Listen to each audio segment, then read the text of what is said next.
Arrow River Crowfoot, and I'll just advise him ahead of time that I'll unfortunately have to interrupt him at some point.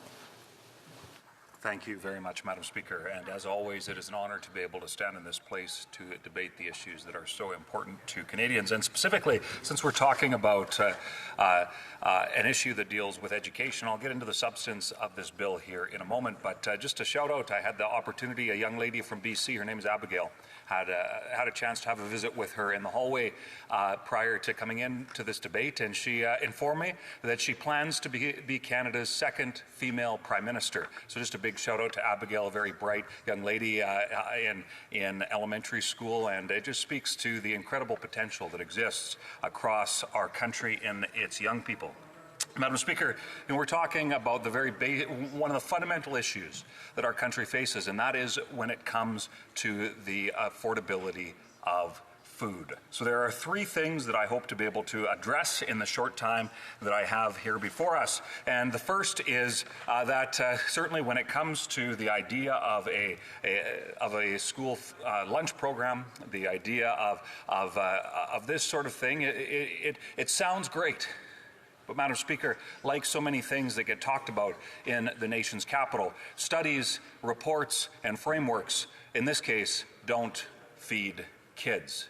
Now, Madam Speaker, that's where I would like to, I start by emphasizing that, because our country needs real action to ensure that we can address the affordability crisis that so many are facing, which is leading to kids having to go to school hungry, families having to make difficult decisions about whether to pay for their rent, home heating, or groceries. And Madam Speaker, certainly that's what the first point that I'd like to make in regards to the debate here tonight is that food has become unaffordable for so many in our country, and it should not be that way.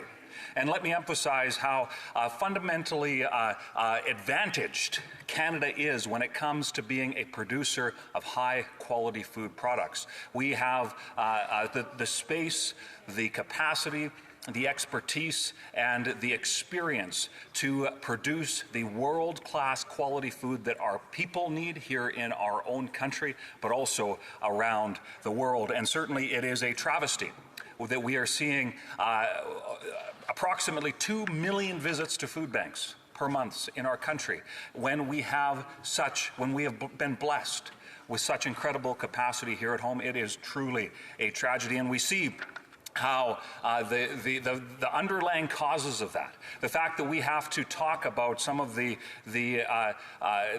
issues surrounding kids having to go to school hungry is absolutely tragic. But we have before us a very, very simple step that would take a bill that currently sits in the Senate that would be a step in the right direction about addressing some of those challenges, and that is common sense conservative bill C-234 that would remove the carbon tax on all types of farm fuels and heating, Madam Speaker, that would allow for the price of food to be brought down in our country, that would ultimately allow families, allow our people from coast to coast to coast, because of course our north is deeply affected by the price of food, yet it is unfortunately being stalled. We have to ensure that folks are able to have prosperous jobs so that we can address some of the challenges as we talk about, and it's been raised several times in the debate tonight, and it's fundamentally important, and I'll get into some of the jurisdictional challenges here in a moment in the short time that I have,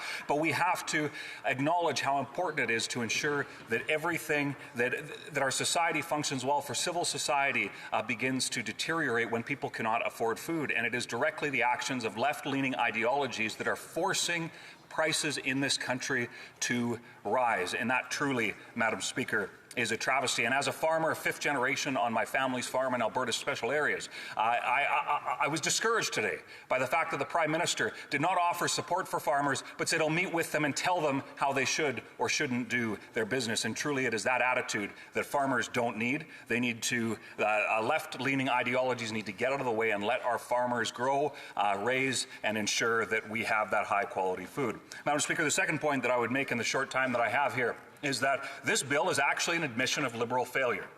There are two of the platforms, I believe it was 2015 and 2021, that the Liberals actually promised to have a national lunch program in their election platforms, yet they were unable to fulfill that, Madam Speaker, and this is an admission of that failure. And Madam Speaker, I would say... Fortunately, I do have to interrupt the honourable member. We are at the time.